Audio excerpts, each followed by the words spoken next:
Welcome to Bros Book Club. I am your host, Nerdy Ernie. All around the world, millions of bros gather together for things like sports, drinking, movies, but rarely do we ever get together for things like literature. Here at Bros Book Club, we're aiming to fix that. On this podcast, me and the bros get together to discuss good books, bad books, and maybe even some life-changing books. But mostly, this podcast is just a way for me and the bros to stay connected, share a few laughs and some drinks over the internet, and hopefully inspire more bros to read along and do the same. We hope you enjoyed today's episode.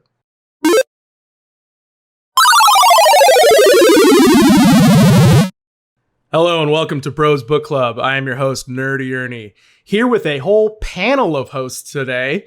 We've got one returning co-host, Andrew PT of the Marlins Turpin, and we're just going to do quick intros. Let's go down the line. Moss, go ahead. You go first.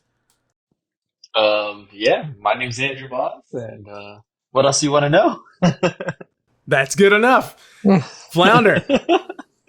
What's up, everyone? Flounder here. Gio. I'm Guillermo Ruiz, a.k.a. Gio, stationed in Florida. All right, sweet. So it's Ernie and the Nerds. Ernie and the Nerds today. And today we are reviewing A Knight of the Seven Kingdoms. A Knight of the Seven Kingdoms is a collection of 3 novellas written by George R.R. Martin. And it is set about 100 years before A Game of Thrones, set in Westeros within the same universe. And our titular heroes are Dunk and Egg, a young, naive, but ultimately courageous Hedge Knight. Sir Duncan the Tall towers above his rivals, in stature if not experience. Tagging along is his diminutive squire, a boy called Egg, whose true name, hidden from all he and Dunk encounter, is Aegon Targaryen. Though more improbable heroes may not be found in all of Westeros, great destinies lie ahead for these two, as do powerful foes, royal intrigue, and outrageous exploits. All right, as always, we're going to split this review up into non-spoiler and spoiler sections. We're going to start off with the non-spoilers. I think it'll be brief, just like last time, and then once we dig into spoilers, it'll be a little bit longer. I'll go first with just like my general non-spoilery thoughts. There's an Amazon review that the headline says, "This book is like Westeros without the soul-crushing depression." And I think that like pretty succinctly sums up my thoughts on this book. This is like being in Westeros, but without like the depression, the darkness, all the just like, oh my God, I got to watch Robb Stark get killed for the 7th time I've watched season 3. It's just like a more fun environment to be in Westeros.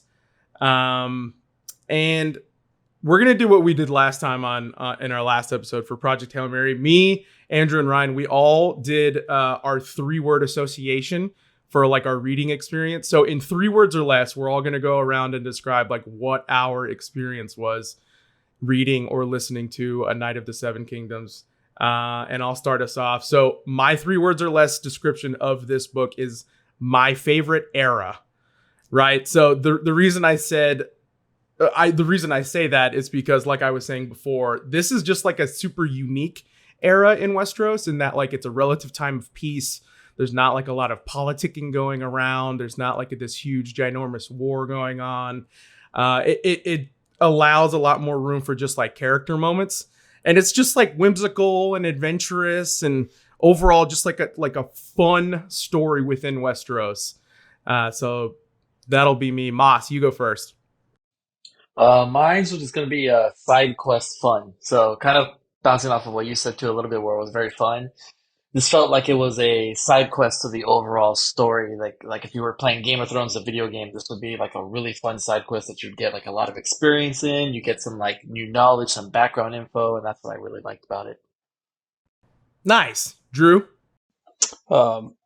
Pleasantly surprised for me. Look, I loved Game of Thrones, the HBO series, obviously from the books, but God, like the last like season and a half of that just really took it out of you, you know? So coming back to a Game of Thrones, the world of Game of Thrones in Westeros, I was a little skeptical on what we're going to get out of it. And like you said with the Amazon review, it was light, it was fun. It's entertaining, and it was like actually got me excited for the new HBO series that's on right now. Because going into reading this book, I was not looking forward to House of Dragon, but after reading this book, I was like, man, it feels good to be back in Westeros again.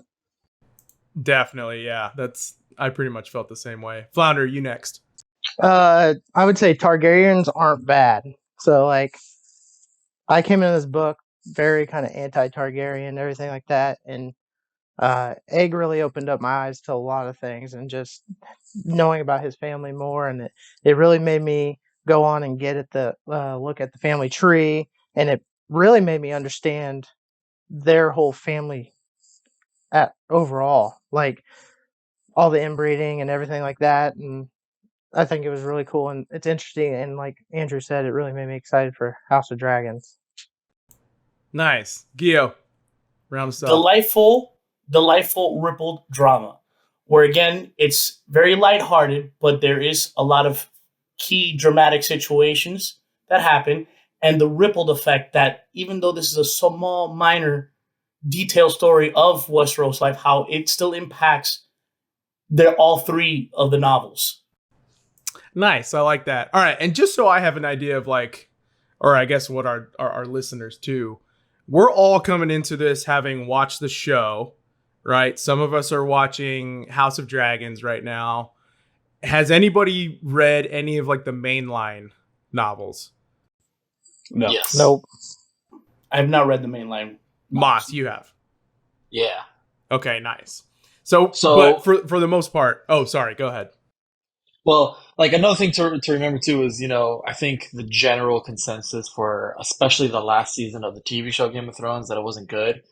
You got to remember that this was other writers trying to finish George R.R. Martin's story. So that was, I would say, the only frustrating thing about this book is like, how do you write this book but not finish the first ones that you started? Right. Like, Good point. the cliffhanger in the books, I don't really want to give too much away because we're not in the spoilers part yet, but the cliffhanger in the books, where the story ends in the books, it's completely different to where we end off the story. And it changed, like, the last two seasons are a little bit, I don't know if I didn't think the second to last season was necessarily bad, but it wasn't you could definitely see there was a split in the road where it kind of just took its own path and it didn't really follow the trend that the whole story has been building up to the whole time. Right, I agree. I actually have a hot take on that though. I'm ready. I would rather George R.R. Martin finish the Dunk and Egg novellas rather than the main line. I'm in. I mean, None I for liked that. it that much, I agree. Bro, But- We'll and see the- if he finishes Dunk and anything, Egg, though. Dunk and Egg are like the best duo, man. They're just bros being bros, getting in over their head, but somehow getting to a solution. It's fantastic. Exactly. I want as much of those two as I can get. And Exactly. Go ahead. And yeah, going back to like what Ernie and Andrew were just saying, I agree, because like I feel like their stories can be endless almost. Like that's like you can just keep making little situations that they run into constantly until the end of their lives. Right, you just slowly travel throughout Westeros as like a travelogue, just following Dunk and Egg as they go from place to place and all their little like I was saying before, it's so whimsical. Like they're just like traveling Westeros and they stumble into these scenarios, and a lot of it's just like slice of life drama. It's like petty stuff. It's not really like world altering wars or something like that. But it's just more like personal drama, which for some reason was just like super compelling. And I think another reason why it worked so well is because it was such a focused story. Like we only live in Dunk and Egg's world, and specifically Dunk's POV. Whereas like if you're reading the mainline stories and the shows, the shows jump back and forth between some episodes. You might not even get like a main POV, like some episodes go by, you don't see Tyrion, you might not see Cersei for a couple episodes. And it's the same way in the books. There's even, in the fourth and fifth books, in the fourth book, you don't get Jaime, you don't get Tyrion. Like there's whole books where you don't get these like mainline POVs. But when we're following Dunk and Egg, it's literally just them. And so it has this like nice pacing, this nice momentum, and like you're always with them. It's almost like if you're following Brienne and Pod, or if you were following the Hound and Arya, but like it was just them, like you were only getting their stories. It kind of like has that vibe for me. What do you guys think? What I think too that this book brings is a lot of intimate details of certain areas of Westeros that you may not get in the overall Game of Thrones, main storyline. It gives you little details of how these cities or towns, what they go through very intimately, and what develops their charismatic detail. Right, you get a lot of like the backstory and the lore, especially in the Sworn Sword, right? In the second novella, you get like so much more background on like the Blackfire Rebellion and things like that. So yeah, it's funny that George R.R. Martin created a prequel that's something that's like, really shouldn't even matter in the grand scheme of like the mainline series, but he dumps so many like hints and nuggets of lore in there, and just like so much history. The dude just he literally has this whole world in his head, and it's fascinating because it almost feels like everywhere you go, every person you meet, like he knows their story, right? Like it might not be explicit in the story, but it's all in George's head, and that to me is just like, goddamn. It's beautiful. It's crazy. All right, so should we jump into spoilers? I concur. I'm ready. Yeah, let's do it. All right, jumping straight into spoilers. My favorite of the 3 novellas was The Hedge Knight. And the big reason that I loved The Hedge Knight so much is, one, it was, it's kind of like an origin story for Dunk and Egg. But 2, Baelor Breakspear. That guy, he's honestly like a fascinating side character / side Targaryen to me. And I think about like what would happen if he lived through the Hedge Knight and he actually became king of the 7 kingdoms. Like I wonder if the path of Westeros would have, like the trajectory of it would have changed at all. And it's crazy to me. It's crazy to me that in this like prequel novella, George like lays it out for us, right? Like, this is what could have happened. This is kind of like, this was the heir to the Iron Throne. Here was Baelor Breakspear, but I'm going to kill him. Isn't that shit crazy? Anyway, that's just to get the ball rolling on it. What were your guys' like favorite moments or favorite novellas in A Night of the 7 Kingdoms? Yeah, Ernie, I'm with you. The first one, The Hedge Knight, was my favorite for a lot of reasons, and mainly, like you said, it's kind of the origin story for Duncan and Egg. But there's just so many like funny moments in that novella, and I kind of go the other way with one of the things you said earlier, saying like a lot of the stories are so inconsequential, because the very first story, it's like they're in so far over their head, and he's in such a big situation that actually does alter the rest of the world, right? And like I said, the guy doesn't become king anymore because Dunk is there in this tournament. Like, he's so far over his head. He doesn't know how to fight. He's just like, oh, I'm just going to throw my weight around and it'll be okay. And he's around all these knights who know what they're doing. He decides he's a knight, and he mistakes Egg for a stable boy. And then later in that same novel, one of the Targaryens mistakes him for a stable boy, and then he gets like pissed off about it. He's like, I'm a knight, sir. It's like, well, actually, you just mistaked the prince for a stable boy, and you're mad at an actual prince for thinking that you're a stable boy. Like, it's just, there's so much like delightful moments going on in that little story, but it also has this huge gravity to it. So it's by far my favorite of the 3. Yeah, and I like what you said in that, like, it was just like fun, right? And also, I think one thing we forgot to like really emphasize in the non-spoiler section is like these novellas are like hilarious. Like, this is George R.R. Martin just having fun and like being funny with the text. I honestly can't say like there's been too many books where I've like laughed out loud this much reading the book. Just like with the clouts in the ear and like the little buddy rivalry between Dunk and Egg, and just like the random and like the situations they run into with like women, it is so hilarious to me. Did you guys have that? Because a lot of you guys listen to the audiobook, right? Yes. Yeah. Did you have the same experience listening to it? Yeah. The thing that was hilarious for me, like I kept picturing in my head, is just this guy who's not really a knight has a prince with him, and he's got to like treat him like he's just some squire. And like picturing that in my head, some random guy is like smacking this prince in the head all the time and like telling him to do all the that stuff made me laugh, especially like I said, like with all the clouts in the ears and things like that. It was funny. It was like the gravity of the situation. If it was, you know, like if Egg wasn't his squire, you know, like he'd be dead like that.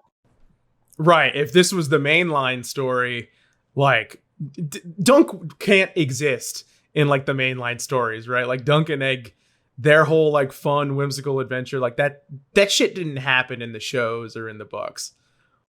Yeah, and my favorite, well, I think it was in this one, where he's getting Egg as the squire, and he turns down the Targaryen, says, you know, like joining their house and all that, and he like basically straight up tells Egg's dad's like, well, yeah, your brother was a douche probably because he didn't spend time with common people. Right. It's like such like a slap in the face to, again, like this prince, but like Dunk somehow gets away with it. Yeah, it's almost like George is calling himself out for like the main stories in the show, like all these terrible princes and stuff like that, like all these like self-absorbed kings and whatnot. He's just like calling all of them out in the prequels. Moss, what was your favorite moments or favorite novella in the story? I mean, yeah, as far as the novella, I really like the second one, The Sworn Sword, the most. Because I feel like while everything, like, while you've just spent like this whole first novella like building the relationship between Dunk and Egg, um, I feel like the trust is built finally between them in the Sworn Sword. Like, there's a lot of like not knowing who people are, still trying to get a feel for each other and going back and forth in that first novella. But the second novella, now they already have that relationship. I think it's like, I want to say it's like a year and a half after the first novella too. So at this point now, it's like the clout in the ear. I mean, at one point there was a part of where he says it like 16 times in one page, and I'm just like, what is going on here? Like he just, I'll give you another clout in your ear, and that one wasn't even that much of a clout, so I was like half clout. And once they start talking about half clouts, I lost it. Like that was great, but it also kind of like really built up Dunk too in a sense, because it's almost as if Dunk finds himself in these situations where he just like, well, I guess I have to do it. Like, I'm already here. I'm kind of committed. Like, I'm pot committed. I'm going to have to do it. I'm going to have to fight this person. If I die, I die, And very similar to like what Andrew was saying in the first chapter, where he's like, I'm just going to throw my weight around. That kind of like evolves more, where he's like, well, I've made it this far doing it this way. I'm going to keep doing it. Like, it's almost like doubling down, which is what I liked about it.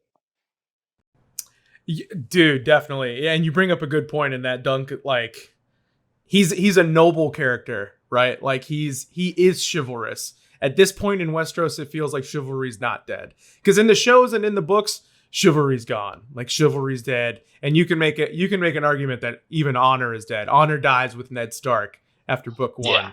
So, but in this era of Westeros, and that's kind of why I said earlier, like, this is my favorite era. It like those things are still at play here. At least maybe we just have like a random instance of it with Dunk and Egg, and maybe they really are just the only noble and honorable people in Westeros. But it's nice that like we're following two noble characters and they're not getting shit on for it, right? Like what George R. R. Martin likes to do in the show and in the books is like, if someone's being honorable, like Ned Stark, they usually get punished for it. Same thing with Robb Stark. A lot of the Starks are honorable, so they just get shit on.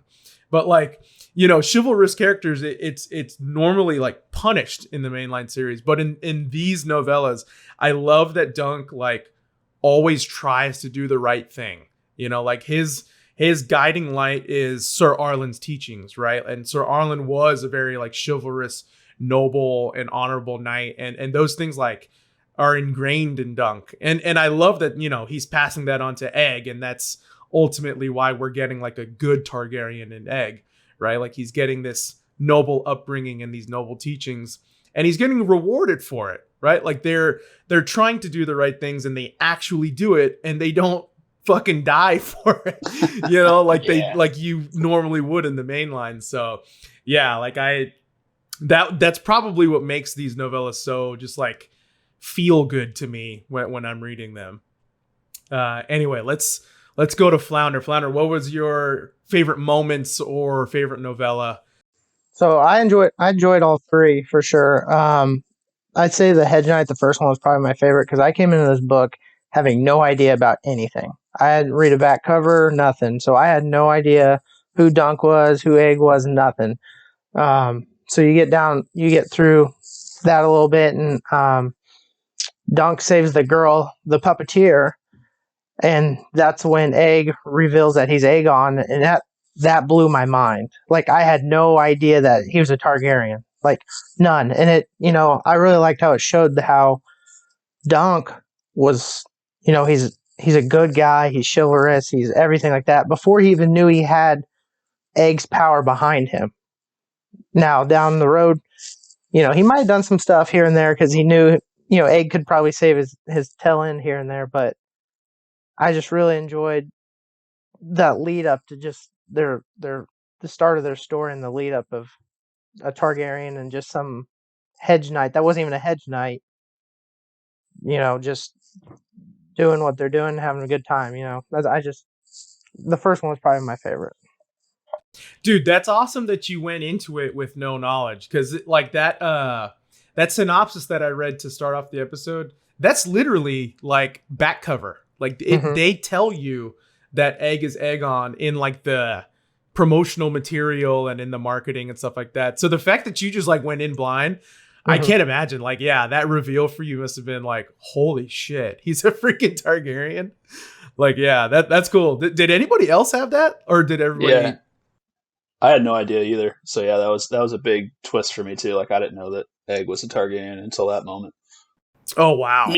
Me as well. I didn't really know Egg was I had an inkling because of the show. Because I remember that the Maester from the Maester Crows. Aemon?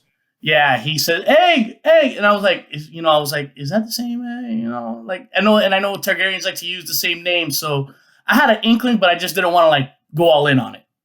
I had my reservations. That's awesome. That's really cool. That's another reason to go in blind. Listen to your homie's recommendations. Gil, we'll go to you now. What were your favorite moments or favorite novella? Well, like the majority of this panel here, it was definitely the first one, the Hedge Knight. And the reason I liked the Hedge Knight a lot was I love getting intimate with the characters. Like I love like getting emotionally attached to them. And you start to see the story of Dunk and Egg and what makes them and what they've gone through a little bit in the past and how they build the relation and just starting to build that emotional connection with them and being able to see the difficulties that they go through and just it's like, I don't know, that I felt really well. That helped me connect to the characters right away, the way it was written, because the way George R.R. Martin writes, it's just beautiful. So I just immediately started feeling like, man, like these two characters gone through some shit. They're going to go through some shit together. And it's very powerful stuff. It's very powerful stuff. Nice. Okay. And I just thought of this real quick. Let's just go ahead and do like a ranking of our 1 through 3 favorite novellas. For me, it goes in order. My Hedge Knight was my favorite. Sworn Sword was my second favorite. And then Mystery Knight, I think, was probably my third favorite. They're all good. That's not to say that like Mystery Knight was bad at all. But I think the first two were probably like neck and neck for me in terms of which one was my favorite. Sworn Sword, I mean, like Moss was saying earlier, like they already had that established relationship. So it was much more just like buddy rivalry. And we finally got to see a clout in the ear, which that was just like, that was epic. Moss, real quick, what were your rankings of the 3 novellas?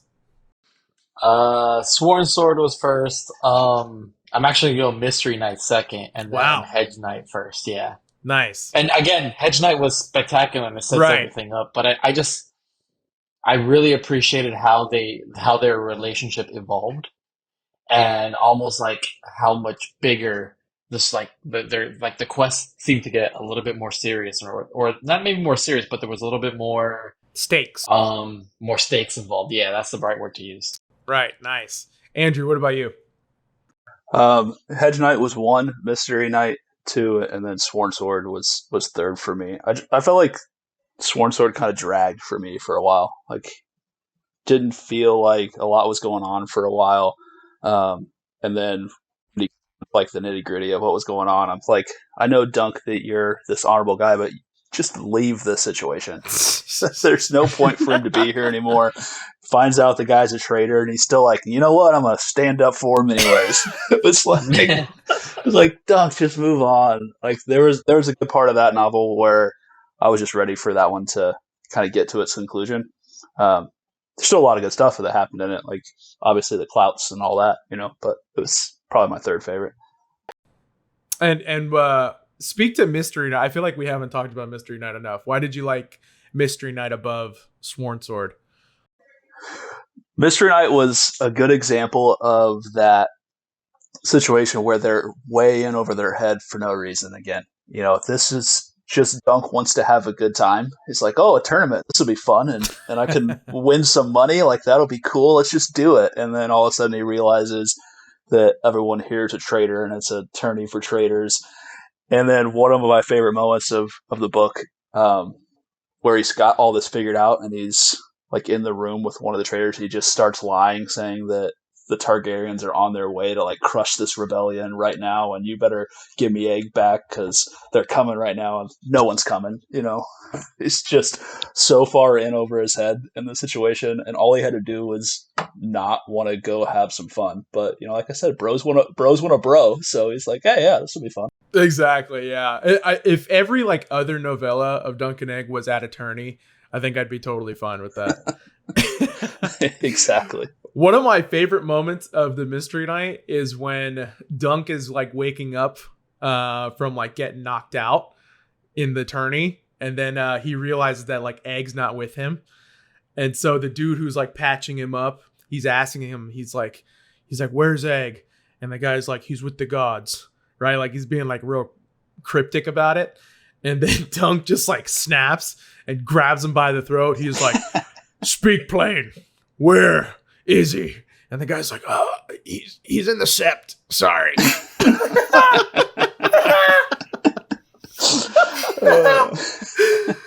Oh man, that part, like there's just so many moments like that where I'm like, fuck yeah. Oh my God. It's like funny, but also badass. It's just great. Flounder, you next, your rankings of the 3 novellas. So number 1 would be Hedge Knight, number 2 would be Mystery Knight, and then Sworn Sword third. Mystery Knight I like also because there was a lot of mystery. I guess. I mean, it's in the name of the novella, but it was a lot of mystery, and you kind of didn't know what was going on, and then it had a big surprise again, which was I really liked. Also taught you a lot about the first rebellion, which I didn't know much about, so learned a lot about that and kind of about the second rebellion and just kind of the different houses of the Targaryen and all that. So I really enjoyed that one. The third one was okay. Or the second novella was okay. Didn't really like the knight that was the other Hedge Knight he was with, Sir Bennis of the Brown. Bennis, yeah, he was just kind of a turd. Yeah. Like, I was just like, I really just wanted, yeah, I just wanted him to kill him. Like, just kill this dude. You would have had no problem at all. Like, on your way, but no, Dunk is just an honorable guy, and he's gonna stand behind him. And then I think in that one doesn't he the other Hedge Knight like steal everything and leave? Doesn't that happen? Yeah, that's right. At when they're like fighting and trying to save it, and he like steals everything and leaves. I'm just like, God, you should just kill this guy. He sucks. Like, yeah, Bennis sucks. Bennis sucks. He was the anti-Dunk. Like, yeah. Seriously. I like that there was like a little bit of dichotomy with the Sworn Sword, because like in the first one, in the Hedge Knight, it's all like these like highborn princes. It's all like these like you see their armor, and it's the way George describes them all is just like these huge figures with like these gleaming pieces of armor and like these immaculate swords and whatnot. And then you get to the Sworn Sword, and he's in this like dilapidated tower. He's with Benish the Brown, who hasn't freaking showered in like weeks and something like that. So I like that there were it really was with these novellas, like we're getting like all corners of Westeros. Like we're seeing the highborn, we're seeing the lowborn. It's yeah. Gio, you next. So the Hedge Knight would be first for me, and then it's very close, but the Mystery Knight would be second, and then the Sworn Sword would be third. And the reason I give the Mystery Knight just the edge over that is honestly just the very ending of A Sworn Sword. I felt the way the conflict was resolved at the end was kind of like, that's really how it ends. Like they just get hitched and everything's good. I felt like that was a little bit of a letdown to the ending of that overall story. And that's the only reason I give Mystery Knight the edge over the Sworn Sword. Okay, interesting. So, all right, this is a kind of a good segue. I mean, I guess we've all kind of said this already, but the next thing I was going to ask about, like, what did you not like about this novel? What were like your biggest critiques? I guess we did kind of cover that already, but I agreed mostly with Andrew about the Sworn Sword. I did feel like it could drag a little bit, and I felt this way a little bit about both the Mystery Knight and the Sworn Sword. I felt like George packed this novel with just a little too much lore, right? Like he almost there were some times where I was like, geez, dude, like you couldn't just put this in the World of Ice and Fire book, like basically the history book for Westeros, because like some characters just go on these like long ass speeches about like the history and like the Blackfire Rebellion and like all that stuff's, it is super interesting, but it did feel like we took this like giant pause from the action, and like it felt like Dunk and Egg's story stopped for a second so that the reader could understand like who the Blackfires were, this Targaryen history. And, I do understand it. At the end of the day, A Song of Ice and Fire really is the Targaryen story / the Stark story. But mostly the Targaryen story. So George is, really obsessed with detailing the history of the Targaryens and like the lore and, all the rebellions that they face and things like that. But, for me, it was a little bit like, oh my God, are we still talking about Dunk and Egg here? Like, how does this tie in? When in reality, none of it like really ties in, except maybe the Mystery Knight, since it was technically going to be a rebellion. But like, it didn't feel like it was like Dunk and Egg story at points for me. That was probably my biggest critique. But like outside of that, I loved the story. Does anybody else want to add to that or any critiques that they have? As far as critiquing goes for the Sworn Sword, again, I have to agree. Like, yeah, there were times that it does feel a little dragged on, and there's a lot of extra. But again, I'm going to go back to just the way the very ending of it goes. Like, this was a big conflict between these two little castles about this dam, and just the way it gets resolved in this simple marriage that kind of happens while Dunk is knocked out and recovering, and then he just wakes up to like oh, they got married, like this and that, and now everything's all good, and they put aside their squabbles. Like it just felt like it felt like season 8 of Game of Thrones. It was just kind of like wrapped up very quickly, and a little bit of a letdown. Just a little bit. That specific way was resolved. Otherwise, the book is good. The novella. And you're talking about Rohanna Weber, the Red Widow, just marrying Osgray, right? It was Osgray? Yeah, I believe. Yeah. Okay. Yep. Yeah, I can get with that. I mean, yeah, the whole novella, she was like adamant about how she's not going to marry him, and then she ends up marrying him. Yeah, I can get with that.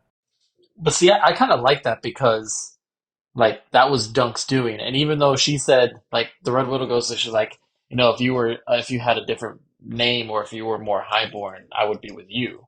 And like the whole scene too, where That they're hurts. like the whole scene too at the end where Dunk kisses her, takes a piece of her hair, and walks away. Like I thought that was such a huge win for Dunk because he knows that like he was the better person, even though he wasn't highborn. Like so, that's what made that my favorite like novella. The thing because he went through all the crap. He never turned back. He literally, and it's because of his actions is the reason why she ends up just getting married and moving forward of it. But she's like, if this nobody, and I don't want to say a nobody, but if a hedge knight will go through all of this, I mean, literally, kind of like going back to what Andrew said too. It's like he could have just left 100 times. Like, what are you doing? Like, what are you doing? But he sticks through it, and no matter what the case is like he is going to be your guy. And I think that's huge, and that's what made me fall in love with Dunk, and that's what made me, that's what made me kind of fall in love with the whole book in itself. So, yeah, there was a lot of other things that were going on, and again, it wasn't the most heroic story. It wasn't the most detailed oriented, just facing Egg and him, and like it had like its own little webs and its forks and its own tangents and all that. But that's what made me fall in love with Dunk, and that's what made me want to keep reading the rest of the book. Love that. I love that. Any rebuttal, Gio? No, I mean I get where he's coming from with that. My whole thing is that I feel like the bond between Dunk and Egg is more developed in the first one and just shows how compatible or how good they are for each other there. And I see that I understand Massa's point that there was a lot of good stuff for Dunk to conquer, like the whole situation with the Red Widow, how he kissed her and took her hair, because up to this point, and Dunk is always thinking, I'm only good at fighting. I'm not really good at anything else. And Egg has kind of given him the confidence, like, no, you're good at other stuff too. Like, and just by being with Egg and how Egg carries himself, even being a little lord, a little prince, he's like, here's this little prince and he has more confidence than me. He's better at, like, he carries himself better than me. And I'm this tall, giant, strong guy. I should be just as strong and appear that way in all aspects of my life. And you can see that in this book. And that's good. That's great for Dunk. Again, for me, it's specifically the way the conflict is resolved. It just feels lazy. It just feels a little lazy. And I get that. Maybe George R. R. Martin just felt like, hey, I'm taking a little break for this little section. Okay, nice. I get that.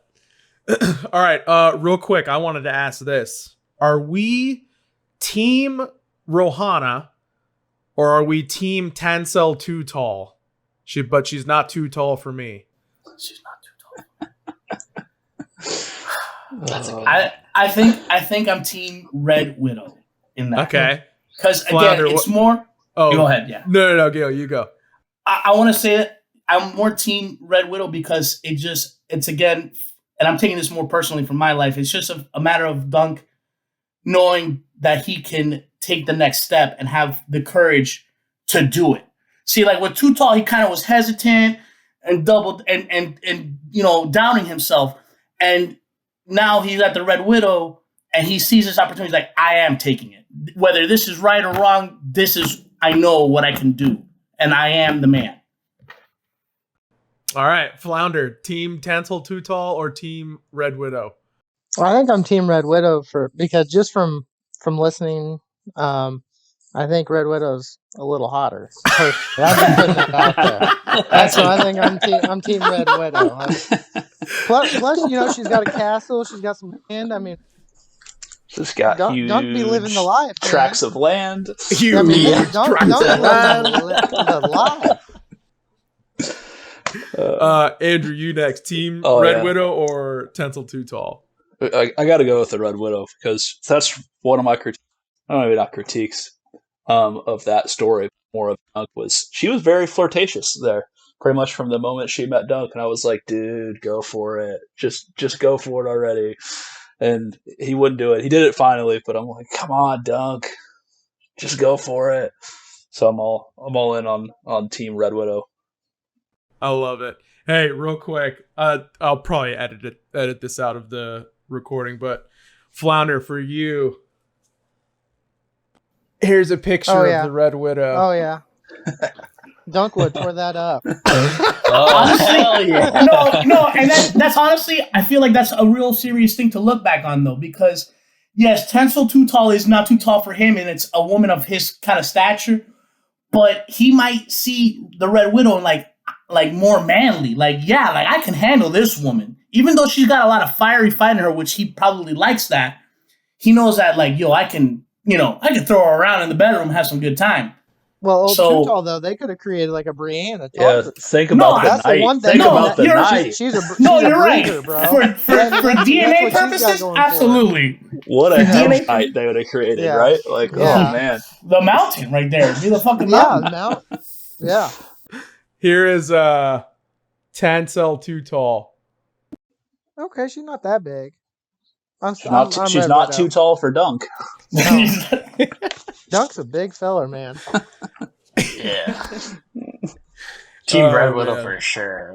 Yeah. Moss, your Team Red. Okay, so we got 3 for Team Red Widow.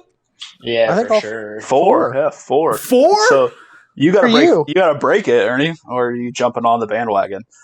Man, I'm a sucker for sweethearts. So I think I would go with Team Tancel because she was just so nice. She was so sweet to Egg, and she was nice to Dunk. Red Widow's got some fieriness to her, and I like her. Don't get me wrong, but I feel like, It's because she's crazy is why we like her. yeah, you know what? I'm Team Red That's a Widow. good point. That's it. That's a I'm, good I'm Team point. Red Widow. Yeah, that's Hold it. on. I want to go back. I want to go back. Sorry. I want to go back to why you were thinking of Team Too Tall or whatever her name was. The thing is, I feel like that would be more of a detriment to Duncan because we're in a Game of Thrones world where, again, we're talking about the cruel, the world is cruel. How we were just talking about Baelor, how everything could have changed, and then George R. R. Martin kills him off because that's just the way life is sometimes. This is what you want, but this is what happens. And I feel like if he would have been with Tenzel, it would have coddled him more and maybe kind of revert back from not being the powerful, strong man that he has within himself in all aspects. And that's what Red Widow would have been able to do, challenge him and lead him to be even a better man. Okay. So Red Widow would have unlocked Dunk's potential, is what you're saying. More potential, yes. Okay, nice. Now, this is actually a really good segue into my next section that I wanted to get to. So, staying on the Red Widow, did you guys know? And since Flounder didn't read anything going into this, I know I've got one. I'm going to surprise at least one person. Did you know that the Red Widow is Tywin's grandmother? Wow. Mm. No idea. Shit. No. Yeah. Wow. So in A World of Ice and Fire, which is like George R. R. Martin's basically like history book, he has like a timeline, right? And after the events of the Sworn Sword, she divorces Eustace Osgrey. It's speculated that she may have poisoned him. But she eventually marries a Gerald Lannister and births Titus Lannister, who is Tywin's father. Mm. Mm, Okay. Yeah. interesting. So staying on this subject, this is another like aspect that I love about George R. R. Martin, right? Like what I was saying earlier, he knows this world. He knows this history. Like he knows every single little detail. We see the iceberg like floating above the water, but there is so much underneath the surface, right? And he knows it all. And that being said, like these novellas are just laced with secrets and like lore bits and histories. So let's get into some conspiracy theories and some secrets in the text, because knowing George R. R. Martin with, you know, Lyanna plus Rhaegar makes Jon Snow, Ned Stark hiding the secret, Hodor's name origin. There's always some sort of like secret and surprise out there. And I'll start with this one because I think this is the most significant one and one that I think is the most compelling to me. Do we think Duncan is a knight? Wow. So I went through the book considering him not an actual knight, just a guy who buried his knight and was like, I'm a knight now. That's how I viewed Dunk throughout the book. So I would say no. So, okay, so that was just a foregone conclusion for you then. He was lying when you were reading, because early on in the Hedge Knight, and also I think in the Sworn Sword, he explicitly tells people like, oh yeah, Sir Arlen knighted me before he died. So you think he's lying there, Andrew? Yes. Okay. Anybody else? Does anybody else have opinions on this? So I don't think he's ever knighted, but I believe he's a knight just because of the things that he's done, and very knightly of him, and he's earned that through a different way than just being knighted. Love that. Okay. Moschio, any thoughts? I think he was knighted. Okay. Yeah, because it goes again. Like, he's could have lied so many times to do so many things and didn't. Why would he lie about this? Okay. Gio, your thoughts? I think he was knighted because he tries so hard in all of these books to prove his knighthood. And, yourself, like, hey, I am a knight. And even in the times that in that seven man tourney or duel trial, the trial of the seven. Like, I'm a knight. And people were just like, are you sure you're a knight? And he's constantly fighting like, no, I am a knight. And that's one of the few parts that, again, like, he already has that confidence in himself built in that, look, no one can believe me and it's hard to prove my story. And I get that, but I am a knight. And he does these honorable things to show that, hey, I am a knight. Because if he wasn't a knight, he wouldn't feel so obligated to be as honorable, which is the thing that we're saying is not existent as much in the universe overall. So I think he is a knight, and he fights for that right to know, hey, I am a knight, whether you guys like it or not, but you have to believe me. Okay. So my opinion on this, I do not think he's a knight. And I have 2 points of evidence for this. The first being George R.R. Martin is a huge fan of characters who have a flaw. No one is flawless in this world. Even Ned Stark, the most honorable man in Westeros, had his flaws, right? He was quick-tempered. He was a little bit too trusting. With Littlefinger, he almost, beat him. Nobody's perfect in this world. And also, George R.R. Martin is a really big fan of characters who have big secrets, right? So like Ned Stark, the most honorable man in Westeros, had probably the biggest secret in history in Jon Snow. And he kept that. Number 2, George R.R. Martin is also a huge fan of people who don't have titles or are highborn, but yet are noble despite this and chivalrous despite titles. And the 2 biggest examples of this are Sandor Clegane and Brienne of Tarth.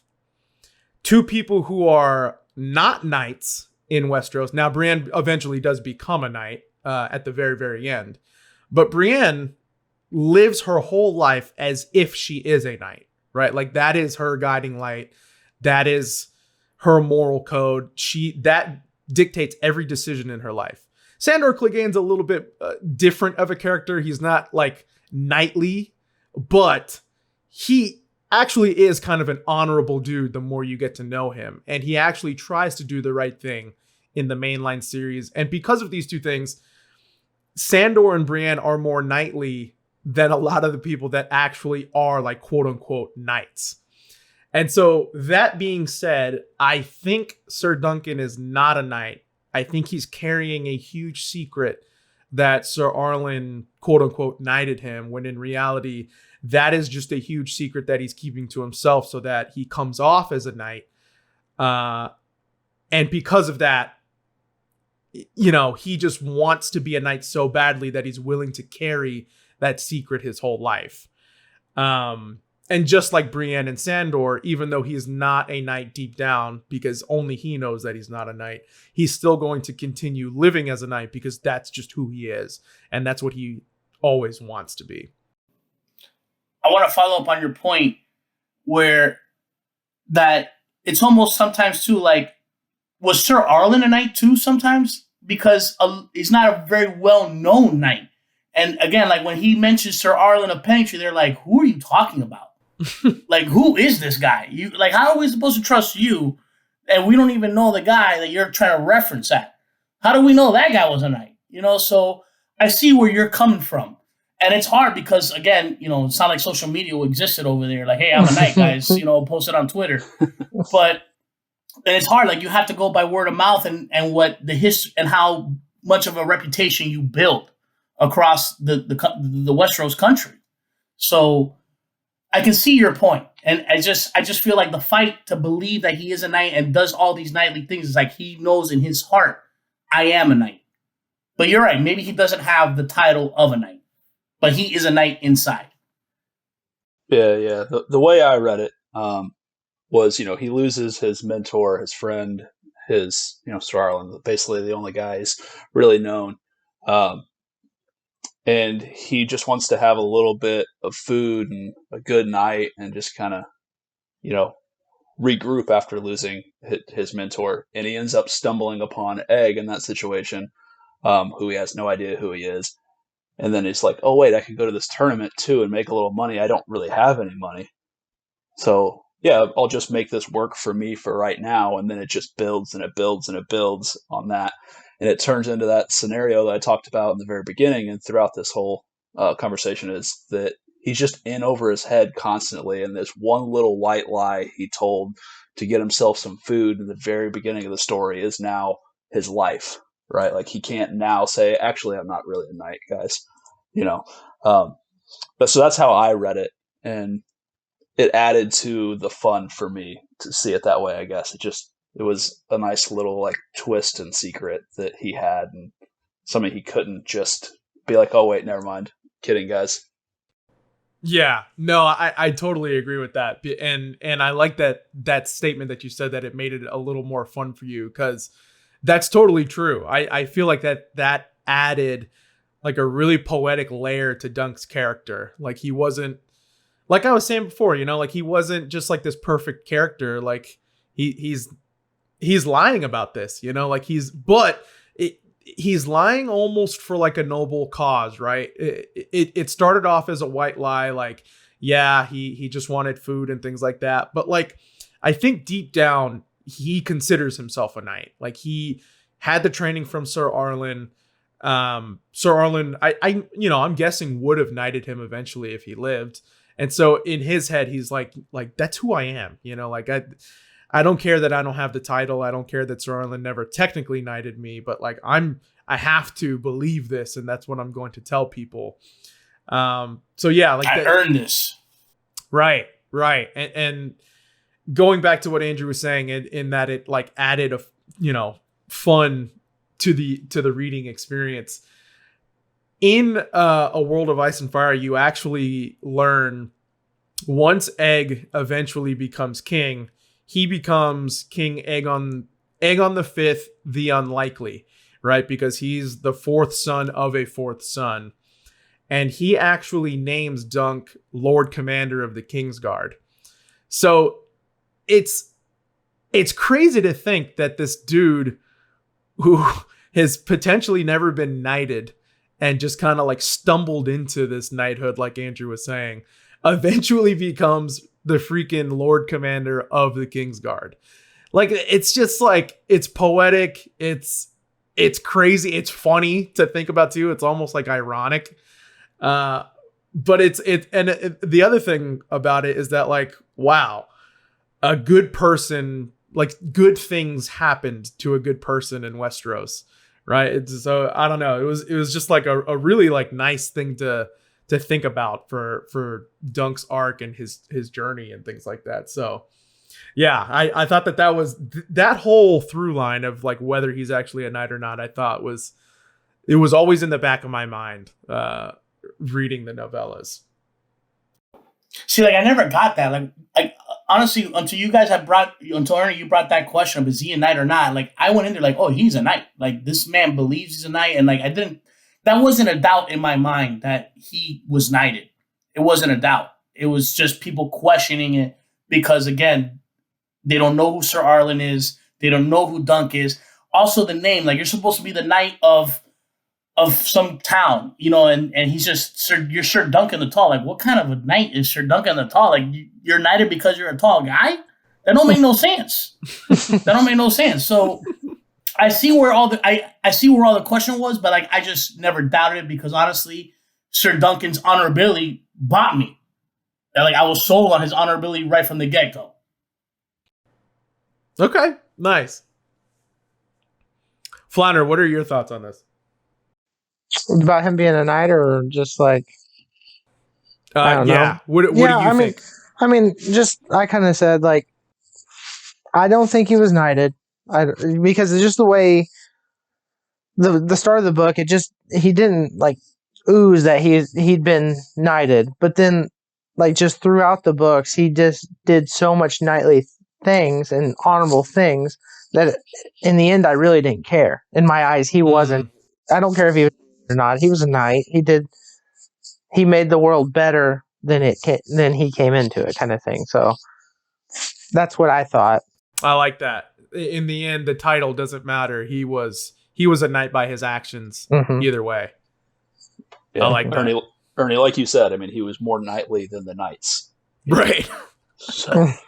Exactly. Yeah. And yeah, I love that he was someone who went up against, in the Hedge Knight, he went up against those Targaryen twins, the Sir Arion, the Bright Flame, who were, just like total assholes and douchebags. But, they were highborn, they were knights, they had the armor.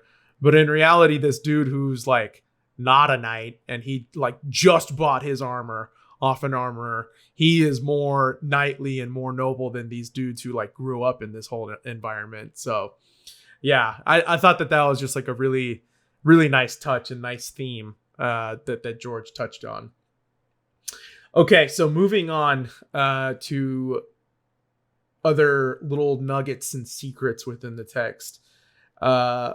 So in A World of Ice and Fire, it is actually also confirmed that Dunk is an ancestor of Brienne of Tarth.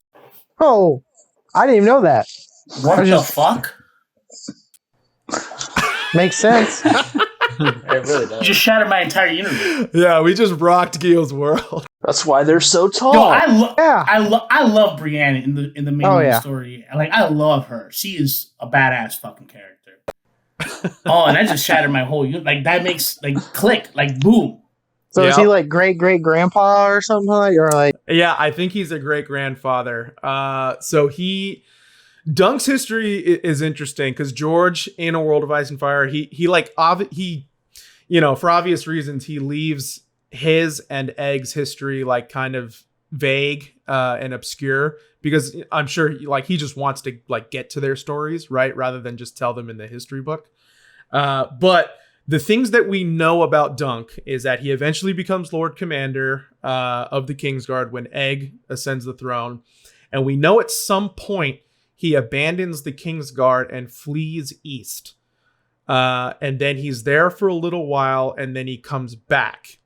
And so there's speculation that he has like a falling out with Egg, and the theory, the conspiracy theory, is that he sleeps with one of Egg's daughters. And from that line, from that descendancy comes Brienne. And he flees east for a while, but then they eventually reconcile and he rejoins the Kingsguard, makes up with Egg. And then the last thing we know about Dunk is that he is at the Tragedy of Summer Hall. The Tragedy of Summer Hall is this event that happened at the very end of King Egg's reign. Basically what happened was he had 3 dragon eggs and he tried to hatch them through like dark magic, and he just like sets the whole place on fire. Basically the eggs don't hatch, a bunch of people die, but Dunk saves his heir and who eventually gives birth, or he saves his grandson who was birthed at that event, and that baby becomes Rhaegar Targaryen. who eventually is the father of Jon Snow. So yeah, there's the that whole like line to get to Jon Snow. A lot of things had to happen, and Dunk is a part of that too, which is super interesting. And that's another reason why I said earlier I want George R. R. Martin to focus on the Dunk and Egg novellas more than the main line. Because the main line at this point, I'm like, maybe he'll finish book 6, but there's no way he's going to finish book 7.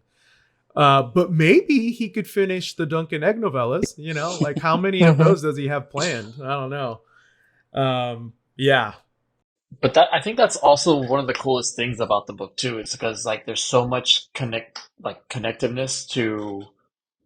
Honestly, it even goes back to like some of the stories that they're talking about in the past when they go on these long sermons. Like it's like stuff that's you're gonna see now in House of Dragons, that's like coming up or it will come up in the next couple of seasons, and then how all these things basically trickle down and affect what happens in Game of Thrones. Yeah. So I haven't watched too much of House of Dragons, so I'll ask you guys: have you guys seen any connections between House of Dragons and these novellas in particular? Yeah, so it's kind of like these are whatever's happening now is what sets up the Green House of Targaryen and the Red House of Targaryen, and that's what kind of sets up the first original rebellion. There was a couple of rebellions, but eventually, I think this is where the road eventually goes. It hasn't gotten there yet. Gotcha. Okay, so season 1 of House of Dragons is setting up the things that they're referring to in A Knight of the Seven Kingdoms. Right. Yeah. Like the whole rebellion that they talk about in The Knight of Seven Kingdoms is the Black Dragon versus the Red Dragon, and Daemon. That's the same Daemon in House of Dragon is what I'm getting at. I think so. So then I can see that correlation, but that's the only correlation I can kind of see with that. That's the only thing, because that's the only thing. Yeah. That's just like the things that they're referencing is more so I'm talking about. Because, the things that happen in The Knight of the Seven Kingdoms, they're more so going to affect things in the mainline series just because House of Dragons is like further back. House of Dragons is like 220 years. Yeah. 700. 200. Yeah. It's like it's 200 before years. Daenerys. Yeah. Something like there you go. Whereas A Knight of the Seven Kingdoms is like 100-ish. 100 years before. Oh, Gio, one thing I forgot to mention, since you were so impacted by the Brienne thing, one thing that I thought was really cool, and I'm positive that this was on purpose. So this book, this collection of novellas on Dunk and Egg is called A Knight of the Seven Kingdoms. The episode title where Brienne gets knighted is also called A Knight of the Seven Kingdoms. Yeah. God fucking damn it. Yeah. Now I gotta go watch Pod Sync. I have to go watch Pod Sync tonight. Oh, they need to do a little side novella for Pod, by the way. That is my... I feel like Pod and Brienne are like Duncan and the Egg. Like Duncan and Egg, yeah. In the main line, but just, a little snippet. Exactly. Yeah. There's like obvious parallels there that I think they're too much of a coincidence for them, not to just be like a superfluous thing. Like that was very intentional, I think. He's a fucking genius. Yeah. Yeah. I agree. And okay, one last little nugget that I'll give. So later on, after the Mystery Knight, there actually is another tourney that Dunk fights in, which I hope George R. R. Martin can write. But he fights at the tourney at Black Haven. And there he fights a little Mystery Knight. And this Mystery Knight, he eventually defeats this Mystery Knight because he's like, he's 10 years old and he's small in stature. But it is later revealed that this Mystery Knight is actually a young Barristan Selmy. Yeah. And then after this event, because of his prowess in this tourney, King Aegon takes on Barristan Selmy when he's older, knights him, and then, makes him a part of the Kingsguard. Wow. That's Barristan Selmy, by the way, one of the more honorable people in the time of Westeros in that mainline story where we said that honorability is questioned exceptionally more than this book, A A Night of the Seven Kingdoms.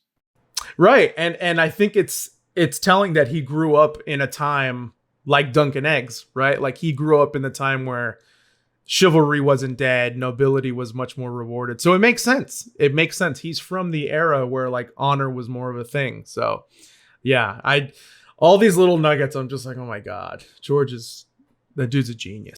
So how old is Barristan in the freaking Game of Thrones show? I mean, he's got to be like 80 or Yeah, he's old. 85. Like he's got to be real old. So after the Mystery Night, it's 6 years after the Mystery Night when he goes to the tourney at Blackhaven.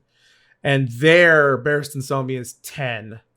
So Barristan, I think, is like 60s? Yeah, he's got to In be the 60s, mainline? 70s. Yeah, he's like 60s, something like that. Not to the Yeah. point where he's just a really old, feeble man. He's, Right. still But he's- able-bodied. He's still a badass, though. He's still got it. Yeah, R.I.P. All right. That's all I got for you guys. Do you guys have anything you'd like to add? Any closing thoughts? I'd want to go back to the Hedge Knight and elaborate again. Just you can see how good Dunk and Egg are for each other, for their future endeavors. How each one empowers the other, and the bond. How they start to this is the initial start of their bond, and how it grows and becomes so intricate in their lives. Like their whole falling out that you mentioned earlier. I didn't really know too much about that. And it just shows like the hardships in the Westeros life. Like, even though we're good friends, yeah, we're going to get in conflicting situations where we almost feel that we're against each other, but then they come back like, hey, remember the good times, remember what we've been through, and repair that friendship. And it's very deep. Like their whole relationship is so deep. And that's why, again, like this is whimsical and fun and very easygoing, but there's still such a deeper meaning, even in this little like side story. It's so deep. And yeah. Yeah, I agree with you, Gio. I mean, in the mainline series, there were, I want to say there were like 3 or 4 instances where I kind of like teared up or like choked up. But in A Night of the Seven Kingdoms alone, I think there was like once or twice where I teared up just because of like Dunk and Egg and like their wholesome characters. You know what I mean? It was like a different kind of emotion. Whereas like in the mainline series, it was more of just like oh my God, Westeros is so depressing, but it's like so cathartic. This one is more so like, oh my God, I love them. They're so wholesome. It was like a different kind of emotional, like they make me want to be noble, like they make me want to be knightly and honorable. Whereas in Westeros, I want to be like more cutthroat, because that's what it's teaching me. Yeah. But in these novellas, they're it's a different way. They're showing you that you can do the right thing, and it might be harder, but in the end, it's the right thing, and you will be rewarded for doing the right thing. Yeah. And I loved that. Anybody else want to add on to that? Piggybacking on that a little bit, I think one of the coolest things I found out afterwards, I listened to the whole book and everything. I went and looked at the Targaryen line. Egg actually named his firstborn son Duncan after Sir Duncan, which was really cool to me. That shows you the kind of bond they had and how much Dunk had like influenced Aegon's life, who is the king, whereas this guy is just a hedge knight. He influenced him that much that he named his firstborn son after him. Yeah, I love that you brought that up too, because I also I noticed that too in the family line, because like all the Targaryen names are like Rhaenyra, Aegon, Aenirys, or whatever, Viserys. and then you've got Duncan there, and I was like, what the hell? And I did a little bit of digging on that, and his nickname is the Small. So he's named Duncan the Small. And they call him the Lord of Dragonflies. Oh, Not much great. else is known about him, but I love those 2 little details. I'm like, oh my God, that's just so cute. Yeah, that's fucking That's fantastic. Yeah. Andrew, Moss, anything you guys want to add to that? Oh, really, man. I think you guys have all said it, and just again, book was just fun. It was entertaining. It made you know made me excited for the new show, but at the same time, it makes me want either more of Duncan Egg or more of like these little side characters going around and doing stuff. Because it's more lighthearted. It's not depressing. It's not everyone's out to get you. It's we're having a good time. We're just living life. Gave us a different perspective of the world, and it was kind of nice to see. Nice to see that. Love it. Moss, what about you? Any closing thoughts? Yeah, I just want more. Like it was nice not to have like the whole world ending, but you still had some fun quests in that world, in that universe. Nice. I want to Yeah, add. Gio, I go want ahead. to. I want to add one more thing. I really find passion, or like I find it very passionate how Sir Duncan still refers or tries to keep Sir Arlen of Pennytree's name across the books. How he's like, look, this was my mentor. This is the guy that brought me out of Flea Bottom, has taught me everything. And even though not many people know about him, I know about him. And I'm going to keep his memory alive as much as I can and let people know this is the guy who set me up to do all these great things. And I find that, again, another honorable trait about Sir Duncan, that he doesn't forget where he's from, who's brought him out, and who's taking him through this journey, like with Egg and all that. Like, he's appreciative of everything around him that's made him who he is and who he becomes. Yeah. I to speak on that a little bit more. So in one of my writing classes, the professor actually used the Hedge Knight as an example of the perfect opening, right? So in the opening, the biggest thing that you want to accomplish is this concept called save the cat, right? So normally what you want to do, it's a screenwriting technique where basically you want to show your protagonist, quote unquote, saving a cat so that you get the audience to like relate and love your protagonist, right? And in the Hedge Knight, you start off with literally Dunk burying Sir Arlen, but the way he writes him and characterizes him is he shows him doing this like really tough thing to do, right? Like he has to bury him before the spring rains, but he's burying him on a hill that's facing sunset because Sir Arlen always loved sunsets, right? Like you're showing this character who's like sacrificing and thinking of his mentor and doing these things not for himself but purely for the dead, right? Like he had no obligation to do like whatever Sir Arlen wanted him to do. He was already dead. And as we've seen in the mainline series, like if someone's dead, you just take their shit. You take their coins, you take their clothes. You don't care about that because the dead are the dead and the living are who need it. But You loot them. right. But in the very opening paragraphs, you see Dunk burying his mentor and just like so heartbroken over it. And even someone who, isn't good with words as he puts it himself, he still takes the time to like say some words for Sir Arlen and yeah, it was like a heartbreaking opening, but also like I think George R.R. Martin's probably like best writing, I think, because he shows so much in so little a time, him burying Sir Arlen. And like you're starting off a book with a burial. It's just so, the themes in that are just so deep and beautiful.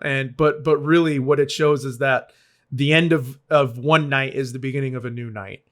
And yeah, I'll end it there. But one last thing I want to say, if you guys have been following along, I have a unique rating system for movies, right? But I don't have one yet for books. And I've been like trying to think of one. Like, how do I like rate things, creatively? And in our last review, me, Andrew, and Ryan just did like a simple out of 5 or whatever. But for this, I want you to think of your 5 bros in your life. How many bros are you recommending A Knight of the Seven Kingdoms to? I'm recommending this book to 4 bros out of 5 because I think 1 out of every 5 bros isn't like that hardcore of a fan of Westeros. But I think 4 out of 5 bros in my life are like, they love Game of Thrones enough to really appreciate this book. So yeah, I'm giving this book a 4 bros out of 5 recommendations. And Drew, let's go with you first. How many bros are you recommending this to? I'm gonna give it a 3.5 bros out of 5. Similar reasons to you. I feel like most of my bros are into this kind of stuff, but maybe not all of them are, and I'll kind of like hedge one of them towards it. Like, if you want to listen to it, it's pretty good. If you're like kind of like that stuff, I'd maybe listen to it. I like maybe. it. I like the pun too. Hedge him into it. Flounder, what about you? I'm gonna go 4.25 bros because 4.25. yeah, you would you the 4 bros, they're gonna love it, and then you got a 5th bro that you get started on it, and then they would never finish it just because that's their they got ADD or something like that. So I'd say 4.25 bros. Okay, nice. Gio. The way I'm going to take this rating system is more as if how well I would know, not necessarily they would like the lore or the Game of Thrones world, but how emotionally connected they would be. So I would give it like a 3 bros because like I would recommend this to the bros that need this kind of moral in their lives. Like, hey, if you're struggling, you're trying to figure out your shit, read this book, learn about it, see the deeper meaning in it, because it'll help. It'll help like cope you through whatever it is you're going through and guide you in a way. So it's more like a lower rating is more intimate. So I give it a 3 bros. Okay. I like that. Interesting. Moss, close us off. Solid 4 bro rating. Similar to kind of what Flounder says, like there's always that one bro that's never gonna finish it, or it may not just click with them. But I think the majority of the bros would really enjoy the book and really enjoy the story. Okay, I'm into it. So we got pretty much an average of like 4 bros out of 5 for this book, and I'm good with that. I like that rating. Thank you for tuning in to Bros Book Club. This has been Nerdy Ernie with his panel of Earnerds. Please like, subscribe, send me Patreon money in the future if I ever set up a Patreon. I don't have one set up. A nice review would be great. Thank you for tuning in, guys.